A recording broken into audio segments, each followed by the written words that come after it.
नमस्कार, मैं मोन्टू राजा anti corruption India से स्वागत है आपका। आपने तमाम देखा है कि ईवीएम के खिलाफ कई लोगों ने मोर्चा खोला हुआ है। राजधानी दिल्ली की अगर बात करें, अहम भूमिका निभाते नजर आ रहे हैं एडवोकेट महमूद प्राचा, एडवोकेट भानु प्रताप सिंह और दिल्ली के पूर्व मंत्री राजेंद्र पाल गौतम।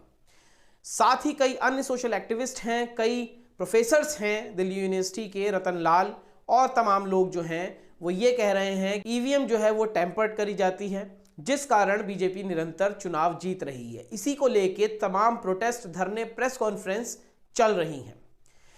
अगर बात की जाए राजधानी दिल्ली की तो महमूद प्राचा, भानु प्रताप और तमाम लोग जो हैं ईवीएम हटाओ, देश बचाओ के नारे के साथ तमाम ये लोग चल रहे हैं। डीसी कपिल की भी अहम भूमिका नजर आ रही है इसमें, जो कि एक सोशल एक्टिविस्ट हैं। बड़ी प्रेस कॉन्फ्रेंसेस करी जा रही हैं और ये कहा जा रहा है तमाम जो राजनीतिक दल हैं ये समर्थन दें इस मुहिम को।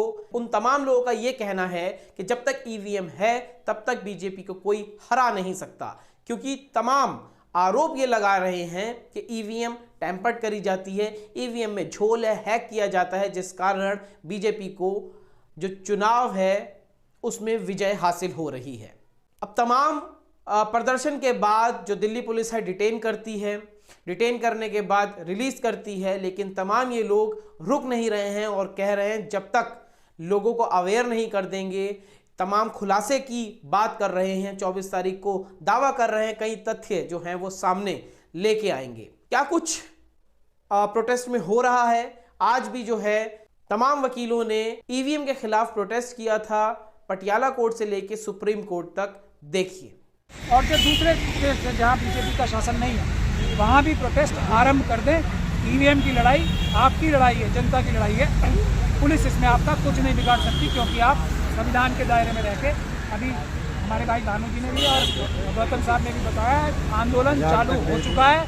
आप लोग जगह जगह जाके प्रोटेस्ट करना शुरू करें। पुलिस आपकी मदद करने के लिए, आपको रोकने के लिए नहीं है। यही बात हम आपको बार बार करके दिखा रहे हैं कि जहाँ अमित शाह साहब खुद हॉटलाइन पे पुलिस वालों से बात करके उनको ये चीटिंग करना सिखा रहे होंगे, मुझे ऐसा शक है, तो वहाँ भी हम लोग 1 घंटे बाद फिर आपके सामने हैं और आंदोलन जारी है। ये हम आपके लिए निवेदन करेंगे। ये अब रेगुलर होगा। हम इसकी प्रेस कॉन्फ्रेंस करके डिटेल आपको सब एक बाइज बताने वाले हैं, बहुत जल्दी बताने वाले हैं। इसके लिए मैं सिंपल से बता देता हूँ। जब अभी हमारे भाई राजेंद्र पाल गौतम जी जो पूर्व मंत्री हैं, उन्होंने जैसे बताया कि 25 तारीख को बाकायदा पूरे देश में हर जिले में जो राष्ट्रपति महोदया को ज्ञापन है वो दिया जाएगा, जिस पर काम कल से शुरू हो जाएगा। 17 तारीख से हमने लोगों को भेजने शुरू कर दिए हैं। जो ज्ञापन है उसको PDF उसके हम सब भेज रहे हैं और लगातार कल से उस पर हस्ताक्षर अभियान शुरू हो जाएगा। और उसके बाद में 25 तक हस्ताक्षर होके 25 को हर जिले में, देश के सभी जिलों में वो बाकायदा DM के माध्यम से ज्ञापन राष्ट्रपति महोदया को पहुँचाया जाएगा। एक तो कार्यक्रम है ये, और दूसरा इससे पहले जो 24 तारीख को, जो हमने पहले भी कहा है, 24 तारीख को बाकायदा हम इसका खुलासा करेंगे सबूतों के साथ कि इस षड्यंत्र में इलेक्शन कमीशन, सरकार और कौन कौन शामिल हैं जो इस ईवीएम को हटाना नहीं चाहते हैं। और आज हम लोगों को जबरदस्ती जिस तरह से किडनैप करके लाया गया झूठ बोल के, इस बात को सिद्ध करती है कि ईवीएम में बड़े पैमाने पर धांधली है। और जो लोग इस धांधली से बार बार सत्ता में आ रहे हैं वो किसी भी सूरत में इसको हटने नहीं देना चाहते। लेकिन इस देश की जनता इस बार ईवीएम को उखाड़ के फेंक देगी और 2024 का चुनाव केवल और केवल बैलेट पेपर से ही होगा। देखिए कि अगर कोई वकीलों के साथ विश्वासघात कर सकता है तो इस देश की जनता को 5 किलो राशन और चावल के साथ कितना बड़ा विश्वासघात कर रहे हैं। ये 5 किलो चावल देके ईवीएम को हैक करके उसमें टैंपरिंग करके अपनी जो है राजशाही चला रहे हैं। परंतु मैं बता दूं कि ये जो आज हुआ है ये केवल आज का मुद्दा नहीं कि 16 जनवरी को हम कुछ एडवोकेट्स रोड पर आए। मैं बता दूं कि पूरे भारत के अंदर जितने 500 डिस्ट्रिक्ट हैं और उन सभी डिस्ट्रिक्ट कोर्ट के सभी वकीलों को हम एक कर देंगे। और अगली बार अगर हमारी आवाज़ नहीं सुनी गई और जनता की आवाज़ नहीं सुनी गई तो वो दिन दूर नहीं जब सुप्रीम कोर्ट का भी घेराव किया जाएगा, पार्लियामेंट का भी घेराव किया जाएगा। और हम किसी डंडे से, किसी पुलिस से, किसी ताकत से नहीं डरते। हम अभी मैं अमरूद खा रहा था ना आपके सामने, सब इतना ही आसान काम है। अगर पुलिस गैर कानूनी काम कर रही है, मैं इसीलिए, क्योंकि मैं सुबह से भूखा भी था, तो आपके सामने कैमरे पे ही अमरूद खा रहा था। तो चिल करें। सुनिए, मैं कोई सुप्रीम कोर्ट का वकील होने से मेरे सर पे सींग नहीं आ जाते हैं। मैं भी भारत का नागरिक हूँ। आज मैं वहाँ कोर्ट उतारने के लिए तैयार था ना, कि अगर क्या मेरा कोर्ट उतर जाएगा तो आम नागरिक की तरह मुझे गोली मार दोगे? क्या जवाब दिया पुलिस ने? कुछ नहीं। जो वकीलों के पास पावर है वही आम नागरिक के पास भी पावर है। बिल्कुल आपको ऐसे ही करना है जैसे हम लोग करने हैं। बिल्कुल नहीं डरना पुलिस से। सड़कों पे आओ, देश के नागरिकों जो हमसे कह रहे हो सड़कों पे आओ। कोई आपको टच करेगी पुलिस तो हम लोग आपके सामने रहेंगे। बिल्कुल मत डरो, सड़कों पे आओ। देखिए, अगर राहत इंदौरी साहब का एक शेर है कि अगर खिलाफ है तो होने दो, जान थोड़ी है, सब दुआ है, आसमान थोड़ी है, और लगेगी आग तो आएंगे कई गजब पे, यहाँ पे मेरा मकान थोड़ी है। तो मैं बता दूं, ये वकीलों का जो कोर्ट है काला कोर्ट नहीं, भारत की जनता का एक वो अस्त्र है, कवच है जो उनको सुरक्षित रखेगा। आपको लगता है कि आम जनता भारत की बदलेगी? मैं बता दूं कि भारत की जनता ने कई कानून बदले हैं, भारतीय जनता ने कई कानून बदले हैं, और जिस दिन ये शेर दहाड़ मारेगा तो यकीन मानिए कुत्तों की खाल उतर जाएगी, और जो अपने आप को शेर कहते हैं वो मिम्मी आने पर भौंकने पर आ जाएंगे। और ईवीएम बदलेगी, कल नहीं बदलेगी तो आज बदलेगी, और हम बदलेंगे। और जो एडवोकेट्स है, मैं बता दूं कि दिल्ली की सड़कें छोटी पड़ जाएंगी। आचार संहिता लगने वाली है, देखिए, आचार संहिता जब लगेगी तब लगेगी। मैं स्वर्ग पाने के लिए मरना नहीं चाहता, मेरे लिए स्वर्ग और नरक सब यही हैं। हम लड़ाई लड़ेंगे, आचार संहिता भी लगेगी तो भी लड़ेंगे, क्योंकि हमारा जो विरोध है वो ईवीएम के खिलाफ है, पूरे लोकतंत्र को बचाने के लिए, संविधान को बचाने के लिए। और अगर आपको ऐसा लगता है कि आम जनता सुरक्षित नहीं है तो मैं बता दूं कि हम अपना हर चीज त्यागने के लिए, कुर्बान करने के लिए तैयार है, परंतु हम ईवीएम से 2024 का जो इलेक्शन है उसे नहीं होने देंगे। बताना चाहूंगी कि जब तक ये लोग अंदर थे मैंने बकायदा पुलिस से बातचीत करी है। वो सवाल जरूर पूछेंगे मैं इनसे।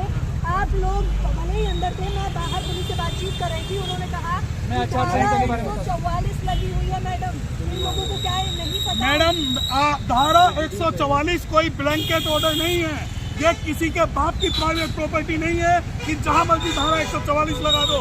धारा 44 की बहुत सारी रिस्ट्रिक्शंस हैं, और जब धारा 44 और आर्टिकल 19 और 21 में कॉन्फ्लिक्ट होगा तो आर्टिकल 19 और 21 जीतेगा। ऐसा नहीं है कि आप धारा 44 लगा के हमारी जुबान बंद कर दोगे, हमारी आवाज बंद कर दोगे, जैसा कि कोरोना के टाइम पे इन्होंने किया। धारा 44 का, और धारा 44 ऐसा नहीं है कि कोई भी आएगा और लगा देगा। अभी रिसेंट में एक मुकदमा हमने वो तीसरा रिकॉर्ड में फाइल किया है कि 144 की एक प्रक्रिया होती है, और 144 के अंदर में कोई भी पुलिस वाला या कोई भी प्रशासनिक अधिकारी ऐसे नहीं कह सकता।